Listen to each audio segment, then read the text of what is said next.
Herkese selamlar. İsmim Batuhan. Yaklaşık 17 yıldır davul çalıyorum. Üniversitede caz bölümünde okudum Yaşar Üniversitesi'nde. Pek çok farklı projede yer aldım bugüne kadar. Ana eğilimim caz olsa da yıllar boyunca pek çok farklı işle de, müzik türüyle de uğraştım. Farklı alanlarında bulundum işin.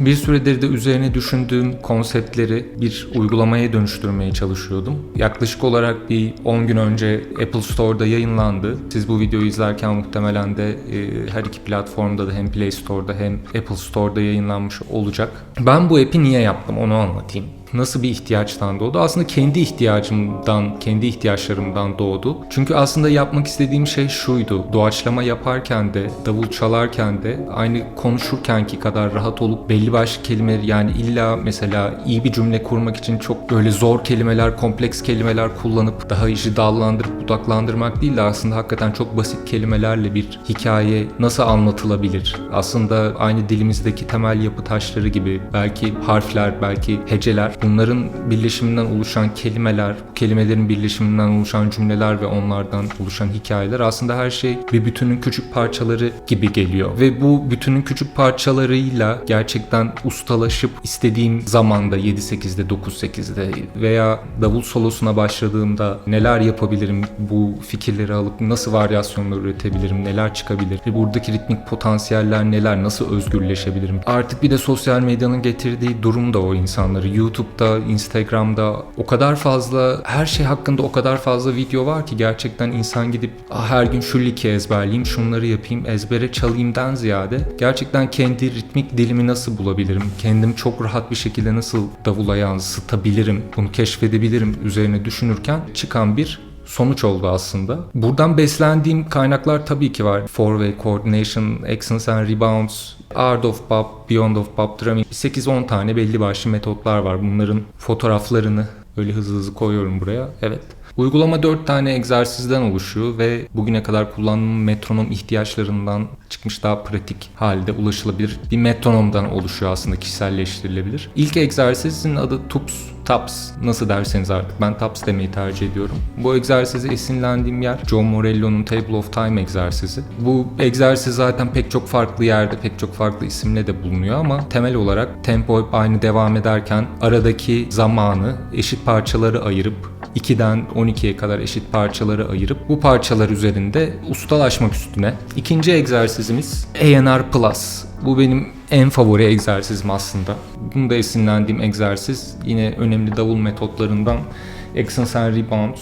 Buradaki melodileri caz standartlarıyla çalışmak nasıl olur diye düşündüm. Çünkü caz standartlarında özellikle Monk'un veya Parker'ın bestelerinde daha ritmik olarak ön planda olan melodiler var ve bu melodileri gerçekten double stroke'la, paradiddle'la veya kendi seçtiğiniz herhangi bir sticking çalışmak şöyle bir avantaj sağlıyor. Öncelikle double stroke'la çalışmak bu aksanları, rollarınız acayip şekilde güçleniyor. Gerçekten double stroke'lar double stroke gibi geliyor. Aynı zamanda bunu çalışırken aksanları bir şekilde vücudunuzun rahat olduğu bir halde hızlandırmaya çalışacağınız için bir yandan da aslında kendi anatominize en uygun el tekniğine ulaşmaya başlıyorsunuz. Hem hızlanıyorsunuz hem aksanları çalabilmek aslında set üstünde farklı yerlere de daha rahat bir şekilde gidebilmenizi sağlıyor. Aynı zamanda şöyle bir avantajı daha var bu egzersizin. Atıyorum o haftaki giginize hazırlanırken ya da provanıza hazırlanırken vesaire. Oradaki provadaki parçaları alıp onların üstünden accents and rebounds'u çalışmak, özellikle caz çalıyorsanız zaten ritmik olarak sizi çok geliştiriyor. Parçanın içinde melodik olarak çok daha anlamlı şeyler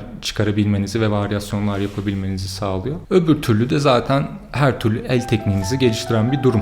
Üçüncü egzersizimizin adı da patern. Paternde de bu en başta bahsettiğim aslında küçükten büyüğe giden bu sistemde, evrendeki her şey gibi, aslında konuşma dilinde de olduğu gibi çok küçük parçaları alıp bunlarla neler yapabiliriz? Gerçekten genelde egzersizler hep birden başlıyoruz ya hep egzersizleri. 2'de bitirsek nasıl olurdu ya da tam 1'de bitirsek nasıl olur? 3'te başlasak nasıl olurdu? Ya da 16'lık notaları hep 4'lü gruplamaya meyilliyiz. 8'lik notaları ikili gruplamaya meyilliyiz. Bunları mesela 5'lemede 4'er gruplasak bu nasıl bir patern şekil yaratırdı gibisinden denemeler yapabileceğiniz bir alan.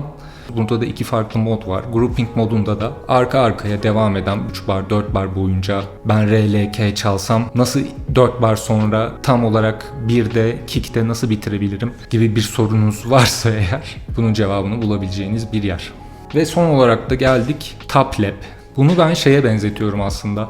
Böyle küçükken oynamayı çok sevdiğim bir oyuncak.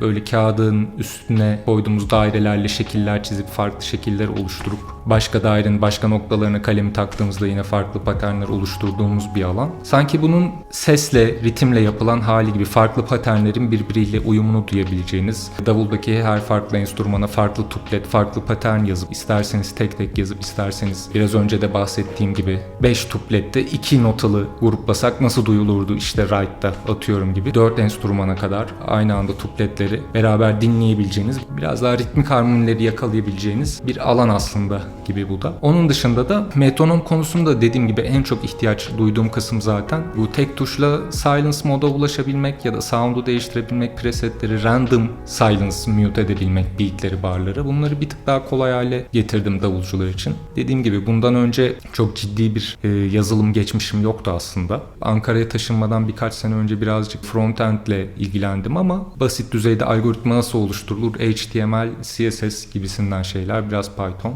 Sonuç olarak çok büyük bir deneyimim yoktu yazılımla ilgili. Eğer nasıl yaptığımı da merak ediyorsanız ki onunla da ilgili bir içerik hazırlayabilirim daha sonradan. Sonuç olarak böyle bir uygulama ortaya çıkmış oldu. Davulcuysanız gerçekten çok hoşunuza gideceğine eminim. Ritimle ilgileniyorsanız veya herhangi bir başka bir şekilde ritimle, döngülerle, paternlerle alakası olan şeylerde. Yani aslında uygulama size tek bir yol sunmuyor yani. Eğer sizin kafanızda soru işaretleri varsa nasıl duyulurdu denemek, deneyimlemek istiyorsanız duyduktan sonra bir şeyleri yapması çok rahat. Aslında sizin merak ettiğiniz kadarını alabileceğiniz bir uygulama, öyle diyeyim. Her şeyiyle başından sonuna bütün süreci benim yaptığım bir uygulama oldu. O yüzden dediğim gibi haber verirseniz, ilgilenirseniz, düşüncelerinizi, duygularınızı aktarırsanız sevinirim. Onun dışında da kafamda bir de şey var. Biraz daha orta seviye, ileri seviye davul dersi içeriği üretmek belki olabilir. Çünkü çok fazla kafası karışan arkadaş olduğunu fark ediyorum içerik havuzunda boğulmaktan. Çok fazla içerik olduğu için. En azından bunları çalıştığınızda kafanızda soru işareti çok kalmayacağına garanti verebileceğim egzersizlerle devam edeceğiz gibi düşünüyorum. Kafamdaki sistem bu. İzlediğiniz için